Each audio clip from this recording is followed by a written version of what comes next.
Ito po ang aking ikalimang sona. Isa na lamang ang natitira. A little less than 2 years before the next national elections, political upheavals have reached unprecedented heights. The power struggle between the executive branch and the judiciary on the issue of President Aquino's Disbursement Acceleration Program or DAP has opened up calls for amendments to the Constitution. And in his recent interview, President Aquino suggested clipping the power of the Supreme Court. He also hinted at running for a second term, things that would require constitutional amendments. Kayo ang boss ko. The 1987 Constitution, which was promulgated by President Aquino's mother, limits the term of the president to 6 years. It also prohibits a re-election bid. Recently, even President Aquino's spokesperson has his own shares of slip of the tongue. But let's wait for the endorsement of the president kung sino ang kanyang hahayagin bilang kanyang kandidato sa 2016 kung sakaling tutuloy ang 2016 election. This leads many people to ask, are there threats to jeopardize the Philippine democracy?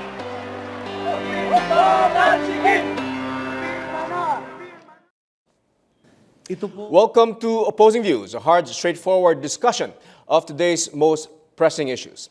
It's an interesting time to talk about Philippine politics. Let's weigh in tonight if there's really a need to extend a president's term of office and the need to adjust or improve our current constitution to accommodate reforms. So our debate question for tonight, should we allow constitutional amendments in order to implement the so-called current political reforms? Good evening, I'm Rodney Pomoceno, and this is Opposing Views.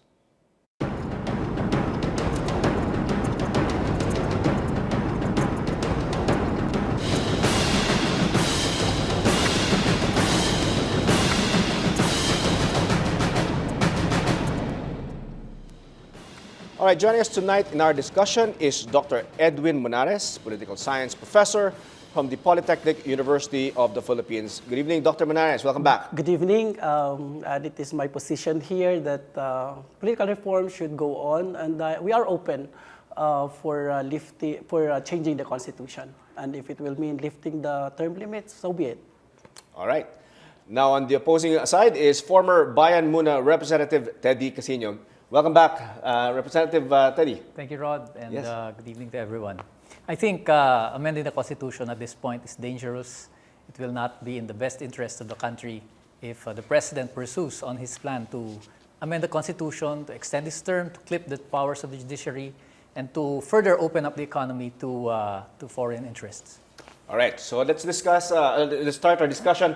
Of course, Chacha has become almost like a bad word for a lot of people. No? At the same time, there's a lot of clamor. If you have, you talk, may mga barbershop talk, as they say, or coffee shop talk, you hear people saying that it's high time that we change the Constitution. So let's start off first on the topic of term extensions of the President. No? Now, we have in our Constitution the 6 years, the 6-year term of the President. Now, in your mind, we'll start first with you, Dr. Monares. Is 6 years short for a President's term, or do you think we should extend it? Well, many would say 6 years is long for a very bad president, and 6 years is actually so short for a good president.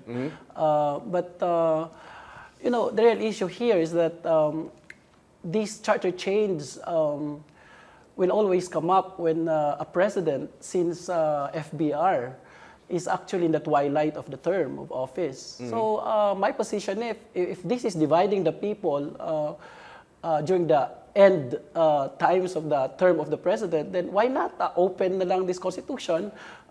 Let's change it and let's shift the parliamentary system. Now's the time to... Yeah, let us lift all the term limits.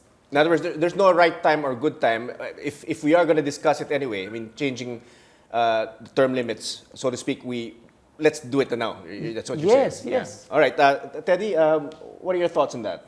Well, I think that's right. 6 years is too long for a bad president. And even if it's a good president, there are other ways of continuing whatever reforms or legacies that he wants to do.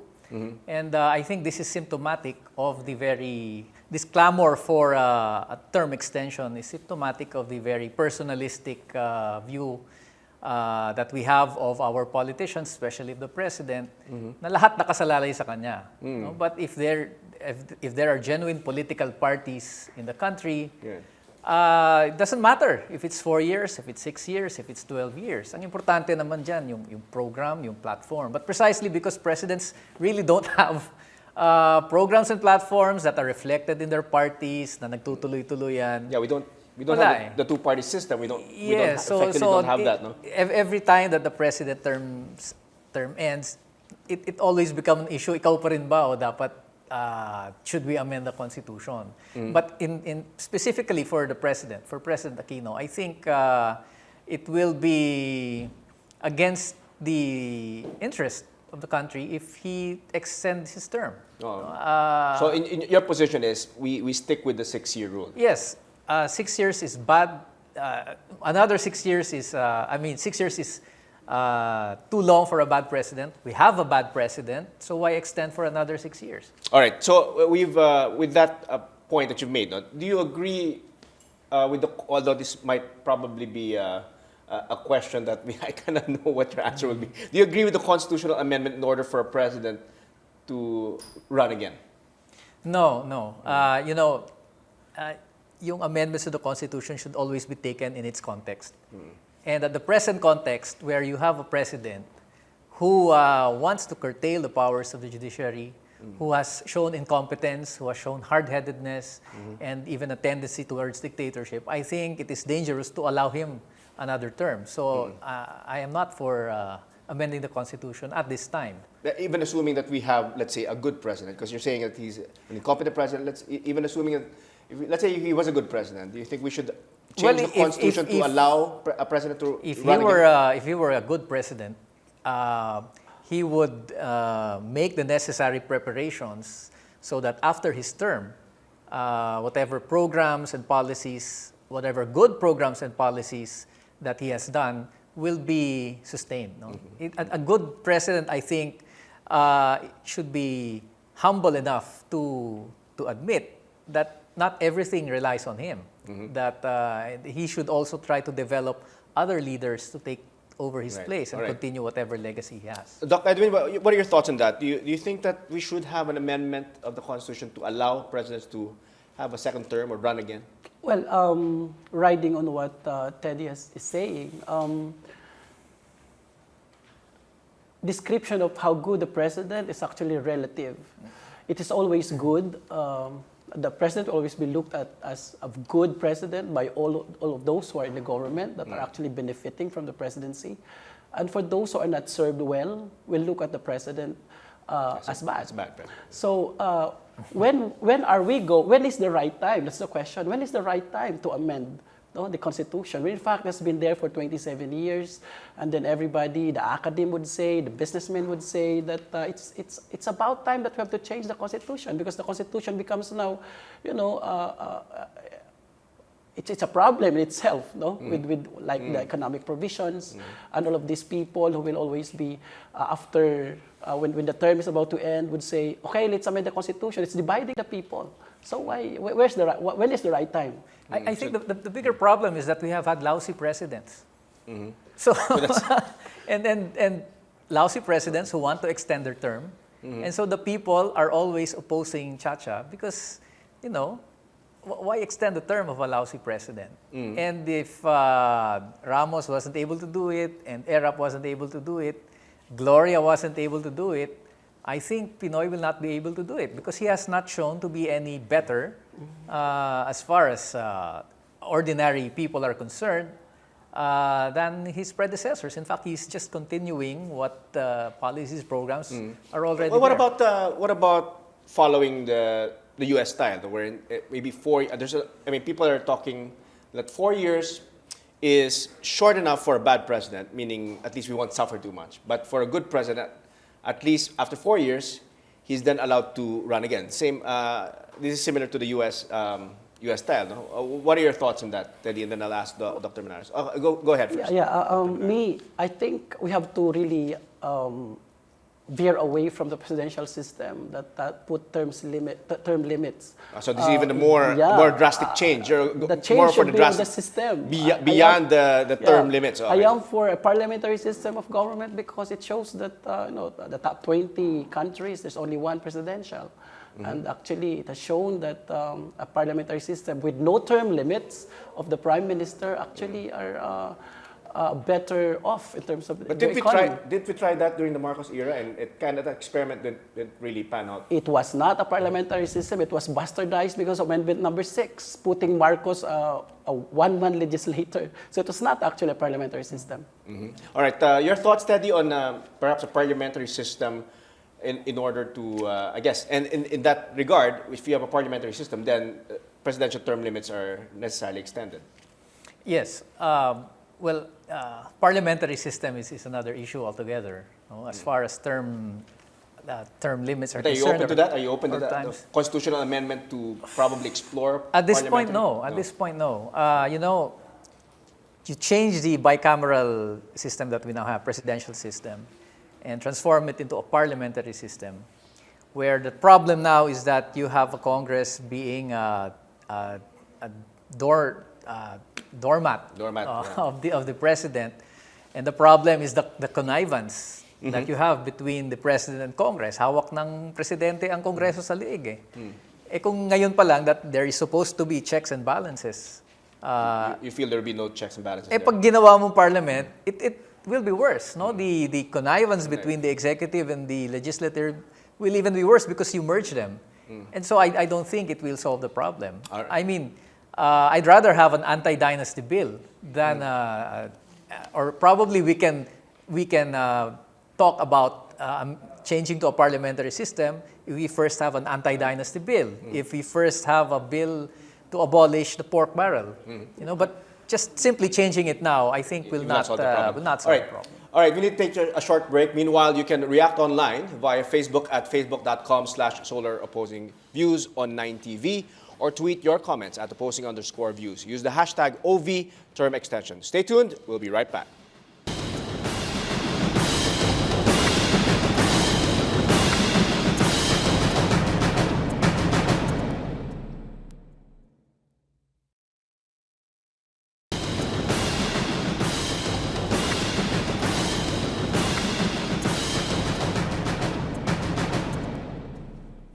Welcome back. You're still watching Opposing Views. I'm Rod Nepomuceno.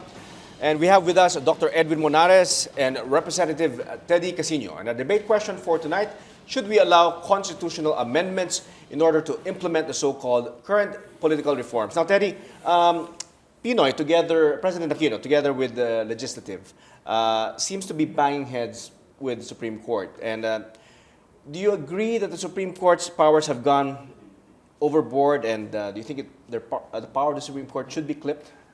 The funny thing is, the Supreme Court has the power to review, whether it's in the Constitution or not. That is the principle of checks and balances between the different departments. What the framers of the Constitution just did is put it on a more categorical provision because of the dangers of a return of the dictatorship.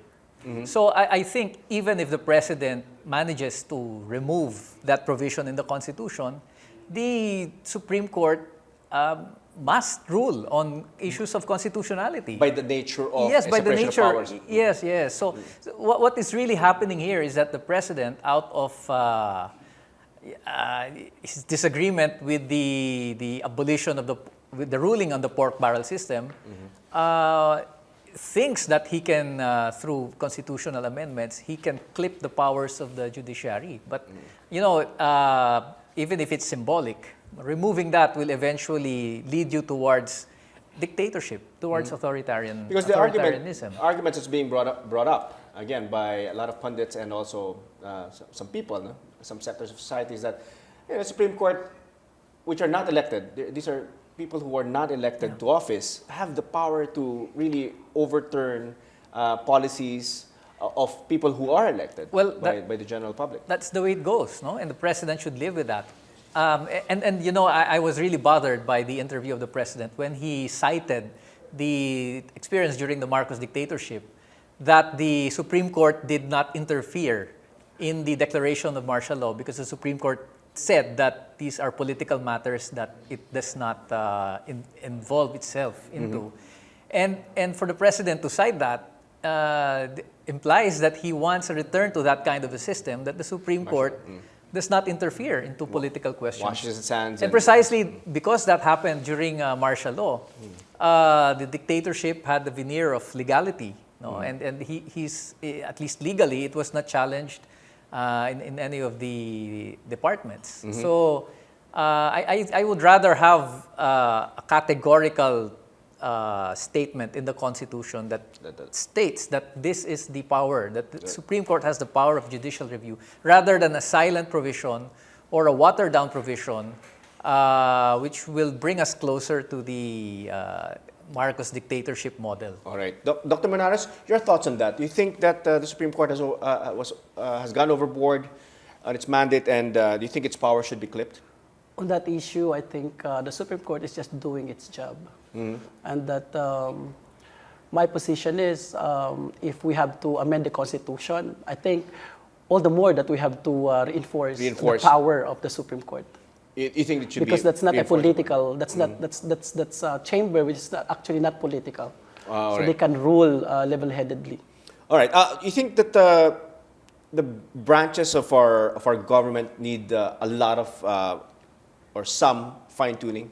Do you think that there's a major overhaul is required in order to change the political landscape and the political structure and organization? My answer is a big yes, because the context of my answer is what is really happening to our people. The government is supposed to, in Section 5 of our Article 2, is to actually protect and defend the people and also work for the general welfare clause. But lo and behold, what is happening? This government is spending trillions of money, but it seems that the people's lot is not improving. So things to look into will be one, our system of government, like having two Congresses, like we have the House of Representatives and the Senate. And it's not an assurance, actually, that having two chambers can make you good laws. In fact, it is contributory to the division and the political chaos that we have. So I would suggest that I think we have to come up with only one assembly, perhaps. And then a unicameral system. A unicameral system, and this unicameral a lot of senators will not be happy with that. Yeah, but it's not about them. It's about the people. It's about the context we're talking, that the people actually are suffering. So, and then another reform will be if we have to put a number of seats to this unicameral body, then half of the seats to like professionals, lawyers, academicians, the religious, those who are working for the faith, or if it's not applicable, then maybe other sectors like businessmen, and then let us make them the head of this committee, because they are there. They know what they want, and they know where they want to bring this country, and they know the policies that they need. Instead of having all these people elected, I think we have to, because the context is different, then let us perhaps have 50% politicians, 50% technocrats. Now, taking off from that, and again, quoting you earlier, Teddy, you said that we've never had a good president since Marcos, right? Or perhaps, or I think you said that we never had a good president. Well, it's always a choice between the lesser evil. Yeah, so, but you were saying that since the system that we have had in place since 1987, for example, has never produced a good president, and probably never produced good politicians. Do you think? Can you agree now with Dr. Edwin that now's the time to change the system? Well, definitely we have to change the system. I mean the structure. The we have to overhaul the whole thing. So you agree with the constitutional amendments? But you will not be overhauling the system merely by extending the term of the president or clipping the powers of the judiciary. These are not the changes. These are not the political, economic changes that we need. But let's say it needs a complete overhaul, like a parliamentary system. Yes. And if that's the kind of charter change that we're talking about, You Then know, you're for that. removing the traditional politicians from power and putting in people who represent workers, who represent farmers, who represent business, who represent other sectors, who really comprise who the people are. If you have a constitution that categorically bans political dynasties, constitution that gives more flesh to freedom of information, these are the kinds of changes that probably will make me a more open-minded to Okay. charter change. But if we're talking about term extension, clipping the powers of judiciary, opening up the economy to more foreign investors, I think these are not the fundamental changes that we need to be be reflected in the Constitution. All right, Dr. Monares, do you think we're having a constitutional crisis at this point? I don't think there is a constitutional crisis. I think I look at it as the democratic rainbow that actually It's happening, all actually. sectors are engaged and they're debating. And it's healthy. It's No? healthy. Yeah, it's healthy. Fact is, we see, kasi ang tinitingnan lang, they always look at the separation of power principle, but they don't understand that after separation of power, there's also one check to that, one principle that goes with it. That's the Co-equal branches working together. checks and balances. The checks and The balances, checks and yeah. balances. So they're working and what is together. happening now is actually the checks and balances principle, and that's good. Okay, because apart from the separation, of course, they There have should to be checks and we are working balances, together, yeah. right? Oh, all right. Now, Teddy, do you think that we have a constitutional crisis? It's not a constitutional crisis, it's a crisis of leadership. It's a crisis of a president who doesn't listen, a presidency who is incompetent, Congress that protects a self-serving Congress and then Senate, an economy that is not inclusive at all. So don't you think the that- solutions are not in amending the Constitution. The solutions are in changing fundamental economic, political policies, thoroughgoing reforms, which unfortunately it's the President and Congress which prevent these kinds of reforms from taking place. So that is the crisis there. Given the constitutional organization that we have, did we ever come close to at least a relatively good president or presidency? I'm putting you in a corner here. I'm putting you in a corner here. Because the reason why I ask is that if time and again for the past 4 or 5 presidents, it's always been bad. Maybe there's something wrong fundamentally in the fundamental law of the land. Well, the Constitution is just a reflection of our political economic system. No? And I would say in that sense, the Constitution reflects all the flaws that we have as a country, as an economy. But you do not change the country simply by changing the Constitution. I think let's change the country first. Let's, constitutions change after upheavals. We had an EDSA 1 for the Constitution to be changed. You had upheavals in the 70s, and without these upheavals, without people really coming together to push for the kind of reforms that they want, any amendment to the Constitution at this point will only get to serve who are already ruling, who are already benefiting from the system. And that is why I am always So you feel that worried. upheaval should happen first? Yes. I mean, otherwise, we will end up a constitution that serves more those who are already benefiting from the system. All right, we need to take a short break at this point. More current political issues coming up. You're watching Opposing Views. We'll be right back.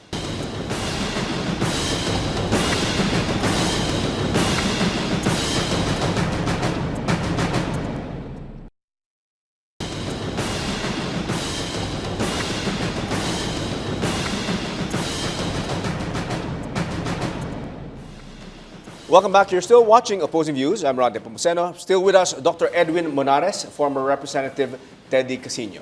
And our question, should we allow constitutional amendments in order to implement the so-called current political reforms? Now, Dr. Monares, there are rumors that of charter change in relation to allowing foreign ownership, 100% foreign ownership in corporations.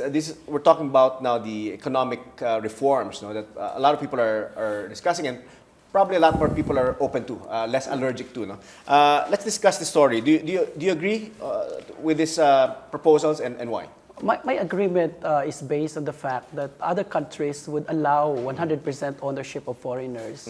Contention is opposing. If I am a businessman, I want to put up and invest this much in your country, then I cannot even own a land that I can call my own, then there must be a problem. Right. And maybe So even land, this policy, land ownership, you're open land, to like, revise that. And second is like educational institutions. No? We know that our educational system is suffering. So if there is one good school wanting to put up 100% owned here, then it's not allowed by the Constitution.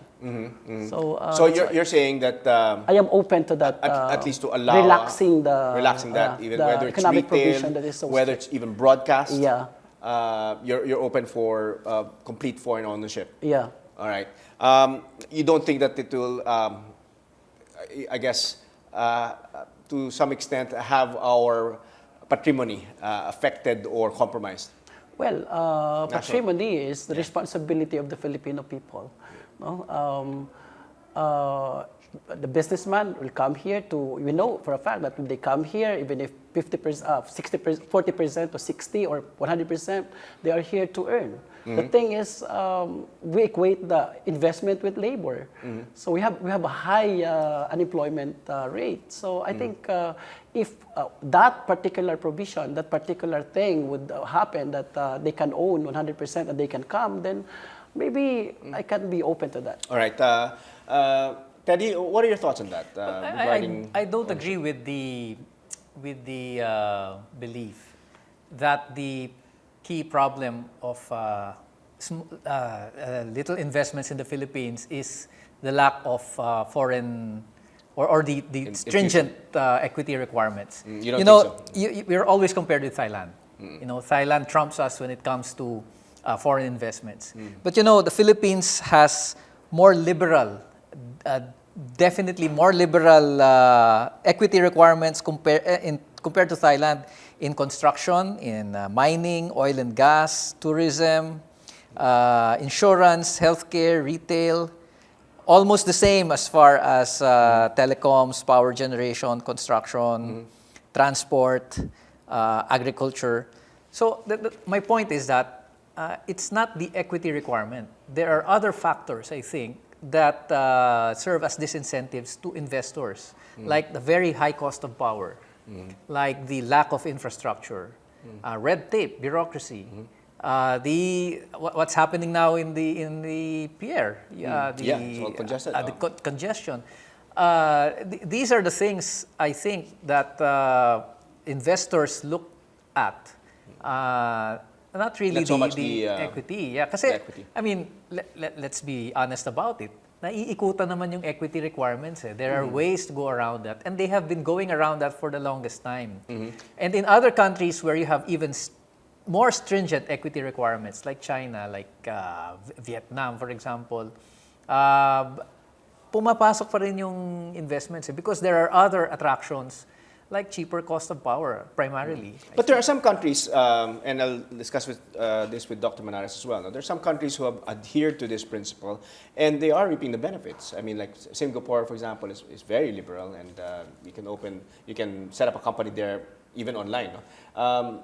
If we look at the economic histories of these countries, Singapore, South Korea, but Singapore is, kasing malaki lang na Maynila yan eh. Let's take a more honest-to-goodness country like Korea, South Korea, like Japan, even the United States. We're very liberal. No? China.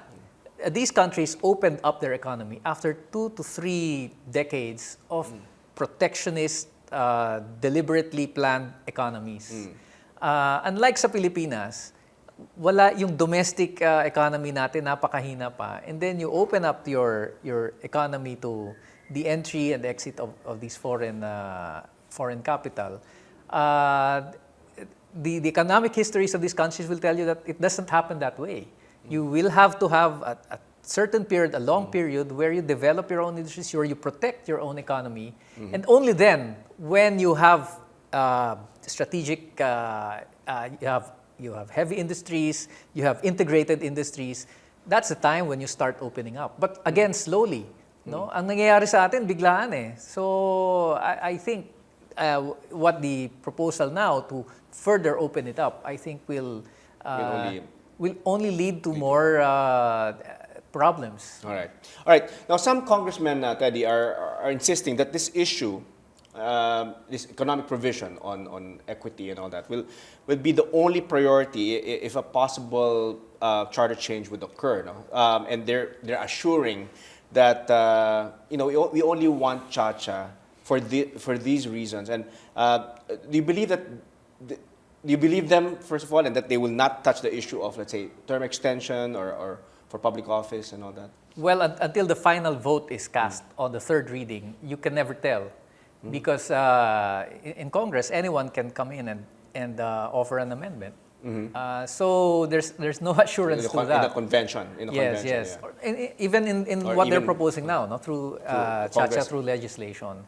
But even then, no, this idea that we need more foreign investments so that we will have an inclusive model of growth.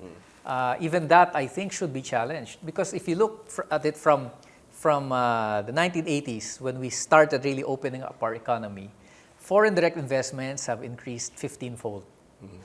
Of course, it's smaller compared to our neighbors, but it's by leaps and bounds. Lumalaki yung foreign direct investments. Now it's around 47.5% of total investments in a year are foreign investments. But look at the unemployment figures. No, for the last decade, we have had the highest unemployment figures among Asia, in Asia. Look at the manufacturing. We're now down to the 1950s level. Share of manufacturing to GDP, to overall economy, is around just 20% from around 27-30% in the early 80s. So wages are going down. So job security is practically non-existent at this point. So sino ba talaga nakikinabang dyan sa foreign direct investments? Are they the ordinary people, ordinary Filipinos? Or just this select few of people who, like the top 50 in the Forbes magazine recently, and these are the very corporations and families that are pushing for economic provisions.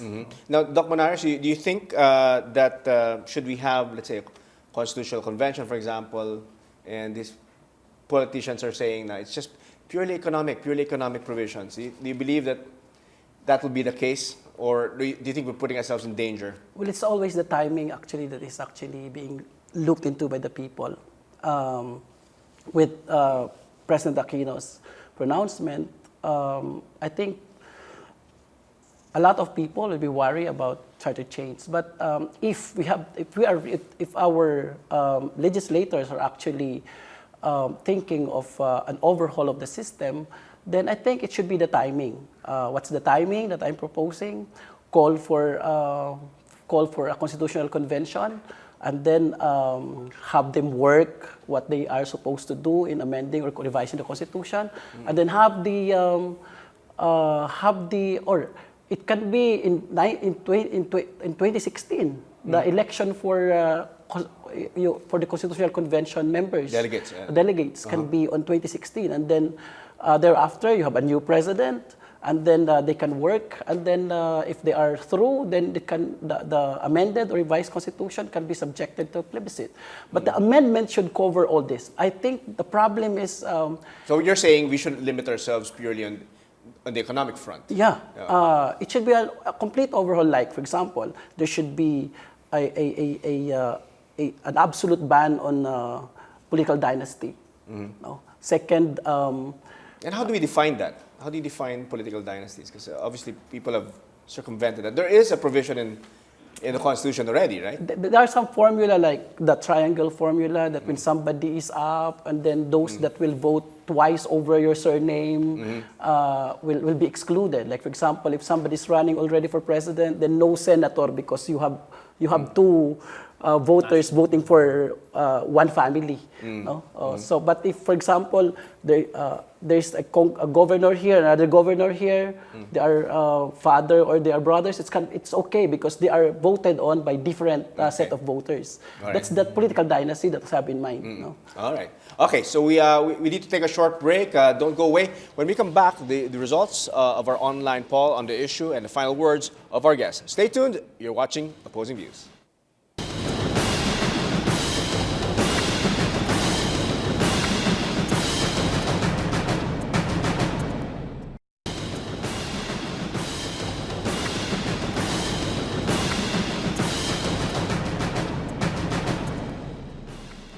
Welcome back. This is Opposing Views. I'm Rod Nepomuceno, and our guests for tonight, Dr. Edwin Monares and former Representative Teddy Casino. And our debate question for tonight, should we allow constitutional amendments in order to implement the so-called current political reforms? And we're in the tail end of the show. I wanted to ask this question to both of you, gentlemen. Doc Monares, which is better for you, parliamentary or presidential, but with solid political parties?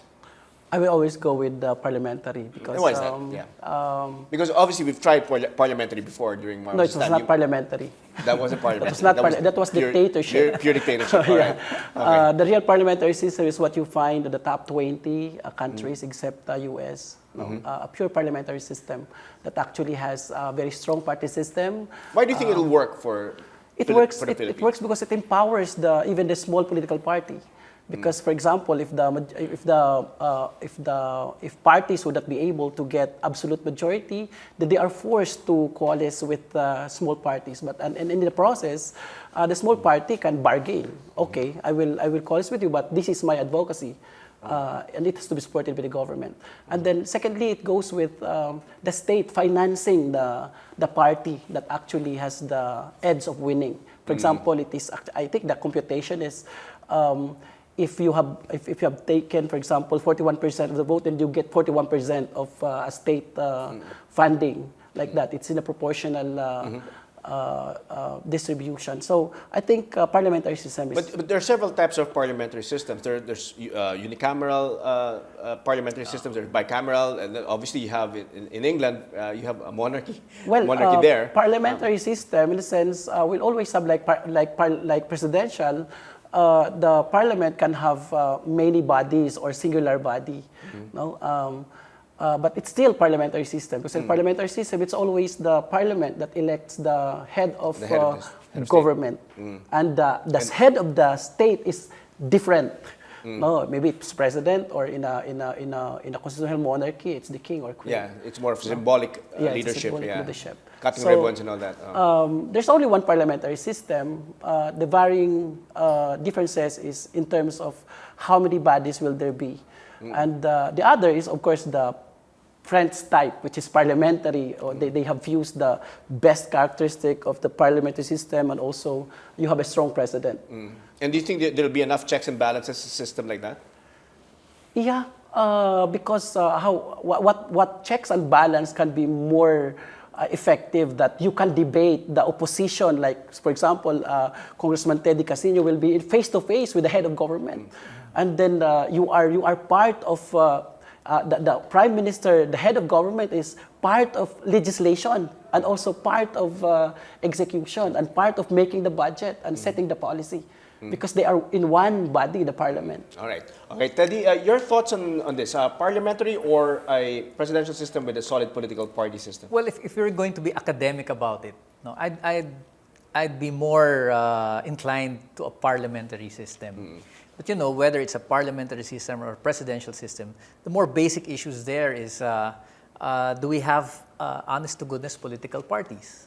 Especially political parties that represent the marginalized, poor sectors of society who comprise the majority of the people. Secondly, do you have election rules that level the playing field? Like spending on elections, for example, or funding for political parties. No, do you have a prohibition against political dynasties and such practices? Without these kinds of requirements, I think whether you go parliamentary or presidential, it doesn't matter. you get screwed up anyway. So yun So yung mas importante. And the context Okay, now. not academically, but pragmatically. Pragmatically, Given our situation as a nation, do you think that parliamentary system will work vis-a-vis the presidential system? It will work. Even the presidential system will work if certain Stars align. requisites are made. Certain fundamental political economic reforms are made. And as you mentioned earlier, the anti-political dynasty. Political dynasties, pork barrel, I think, the issue of funding for political parties, election laws. So I'd rather focus on these things than, open the Pandora's box of charter change. And the problem with the charter change now, as being proposed in Congress, it's really a stupid idea, There are 3 articles that are being amended, 11 provisions, 7 sections, and there's only one amendment. It's unless otherwise provided by law.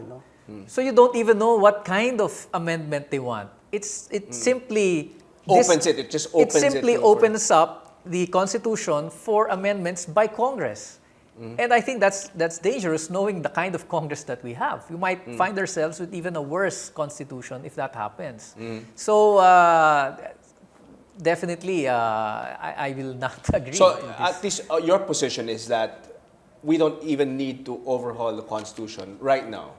Not even in the near future. But probably, if we have a revolution tomorrow, then by all means, let's amend the Constitution the next day. Right. But without that kind of fundamental change in our society, In other words, given amending the Constitution now and allowing these people in Congress to do it, I think we'll be worse off than we are now. All right. Okay. We have enough time for your parting words, your final words. So, Doc Monares, I'll start with you. Final words to our audience regarding this debate question. The Philippine Constitution has been there for the past 20 years, and it seems that any attempt to tinker it actually always fail. And the reason behind is always the purpose is the culprit, that it will only benefit the sitting president. However, the Constitution should be dynamic. It should respond to what is happening in the society, and a lot of changes had happened already. President Ramos has his PIRMA, President Estrada has his Concord, President Arroyo has Executive Order number 453 carried by Sigaw ng Bayan, and now President Aquino is also proposing for an amendment, and also there's a different version being pushed forward by Drilon and the Speaker of the House.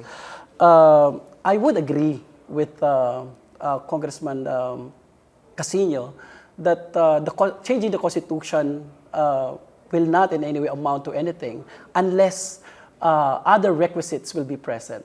So when I say I am for the amendment or revision of the Constitution, I mean it's not only to serve the sitting president for a term extension. Foremost is that, one, I agree with lifting the restrictive economic provisions. Second, let us also change the system of government. One, from unitary that we have today to federal. Second, from presidential to parliamentary. And then from bicameral Congress to a unicameral Congress. And then with that also goes the inclusion of amending also the system of our elections. And that is absolute prohibition of political dynasty, the recomposition of the COMELEC, the political party or anti-turncoatism to really make our party strong and ideologically based, and parties that would really have their agenda and not personal carried by a face of a single person. And then the state funding for electoral campaign for legitimate political parties. And then the fourth is I want the imposition of death penalty so that those who will be found corrupt will no longer be given pardon, but will be executed in Luneta. Hospital arrest. Okay. So that this country would really see that the government means business.